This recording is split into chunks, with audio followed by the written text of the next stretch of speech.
Facility बताइए government की क्या है टूरिस्ट के लिए? हालात ठीक करना। कौन से हालात किसने ठीक किए वो अलग बात है। किसने ठीक किया, मैं आपसे समझना चाहती हूँ। आप यहाँ के एमएलए कैंडिडेट हैं, हालात यहाँ पे किसने ठीक किया? लोगों ने खुद ठीक किए।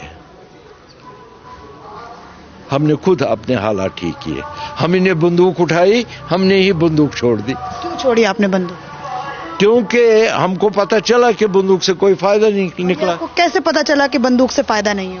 कि इतने मारदाड़ होने के बाद हमें कुछ हासिल ही नहीं हुआ। क्या हासिल करने निकले थे? वो आजादी हासिल करने निकले थे। फिर ये आजादी का सपना टूटा कैसे? ऐसे टूटा कि हमारे बहन, हमारे भाई, हमारे लड़के, हमारे जवान लाखों में, हजारों में जेल में और कब्रिस्तानों में। कौन फ्यूल करता था इन आजादी के सपनों को? फ्यूल कौन करता था? फ्यूल वो दोनों तरफ से होता था, पाकिस्तान से भी और हिंदुस्तान से भी, इंडिया से भी और पाकिस्तान से भी। यहाँ पे कौन ऐसे नेता थे जो आप लोगों की आइडियोलॉजी को फ्यूल करते थे? यहाँ पे नेता बता रहा हूँ ना। नाम बता सकते हैं? फारूक अब्दुल्ला। वो कहते हैं अपने आप को मैं नेशनलिस्ट हूँ, मेरे 10,000 लोग जो हैं वो मरे हैं क्योंकि मैं प्रो इंडिया की बात करता। उसके 10,000 लोग आप कह रहे हैं वो फ्यूल करते थे आजादी के? उसके इतने औलाद हैं 10,000। वो तो कौरव और पांडवों से भी आगे निकल गया। कौन से उसके 10,000 आदमी मर गए? मैं उससे आपके वसासत से एक सवाल करना चाहता हूं। फारूक साहब को अगर याद होगा कि दिल्ली से जब यहां मिलिटेंसी पीक पर थी, दिल्ली से होम मिनिस्ट्री से वो पैसा लाते थे अपने वर्करों के लिए। उनके पास खाना नहीं, वो बाहर निकल नहीं सकते, वो माइग्रेंट हो गए, वो जम्मू में बेरोजगार हैं, खाने पीने के बगैर हैं।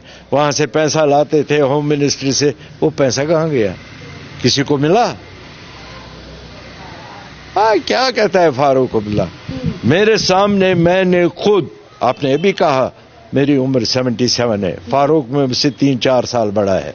लाल चौक में जब शेख अब्दुल्ला ने इंदिरा गांधी के साथ अकॉर्ड करने के बाद हुकूमत संभाली, उनका इस्तकबाल किया गया।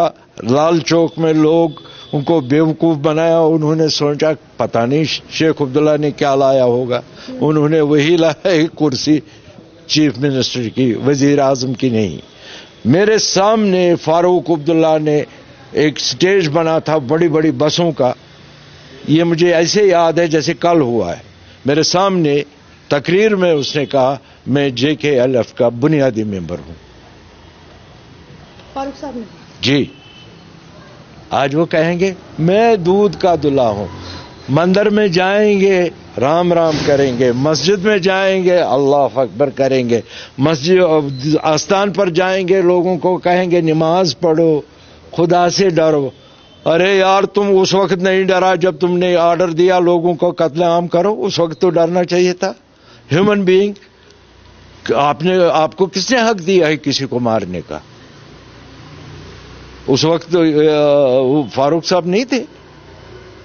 फारूक साहब बताइए आप भागे क्यों यहां से लंदन?